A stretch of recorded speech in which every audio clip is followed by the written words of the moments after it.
Hi, my name is Kaya Woodard. Here I will be talking about the play In the Blood, written by award winning playwright Susan Luar Parks and published in 1999. In the Blood is a modern retelling and interpretation of the book The Scarlet Letter by Nathaniel Hawthorne.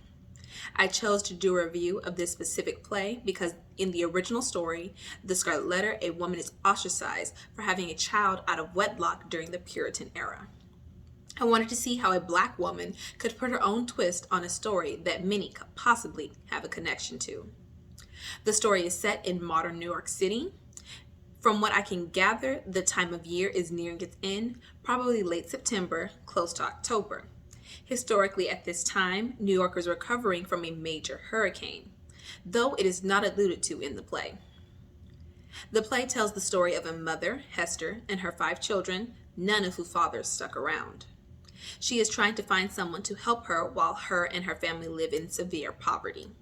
She is seen as a slut by those around her, which adds to her struggles. Hester jumps at every opportunity to receive help from the children's fathers, with the hopes that they may truly improve their lives. The play also showcases thoughts from some of the other characters in Confessions. The play has a linear time advancement with no significant time jumps.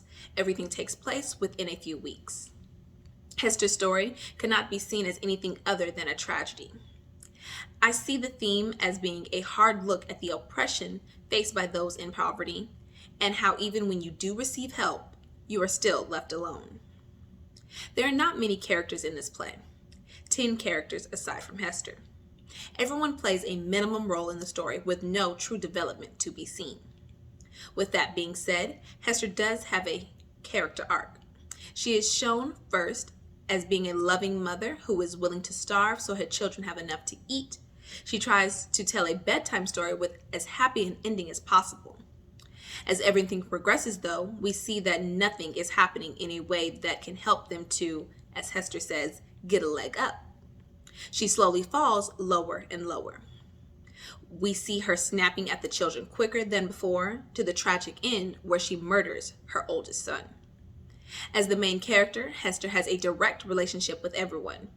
Firstly, she is the mother of the children. Then we are introduced to her youngest child's father, who is also a newly reformed reverend. After, we meet the person who is considered her only friend, though she does not trust her. This woman may also be seen as having a crush on Hester after they perform sexual acts together for money. Next is her doctor, who is recommending that she have her womanly parts removed and admits to being sexually involved with her when he felt lonely. The second to last character we meet is the welfare worker, who is revealed to have had a sexual experience with Hester and her husband at the request of her husband. Lastly, we meet the father of her oldest child, who proposes before it is revealed she has more children after him. Over the course of the play, it seems that Hester becomes increasingly desperate for help. Unfortunately, like I said, many women can possibly relate to this situation like Hester. She is trying to be the strong black woman and provide for her children the best way she knows how with her limited education and no working skills. I would absolutely recommend this play to be read by anyone working directly or indirectly with people in Hester's situation. Anyone in these positions presented in the play, such as a doctor, social worker, or reverend. Each of these people hold a position of power over Hester's life and promise to help her out of the situation that she is in. But each took advantage of the need in this young woman's life for personal gain, and then blamed her when she asked for the money she rightly deserves. They throw pennies at her.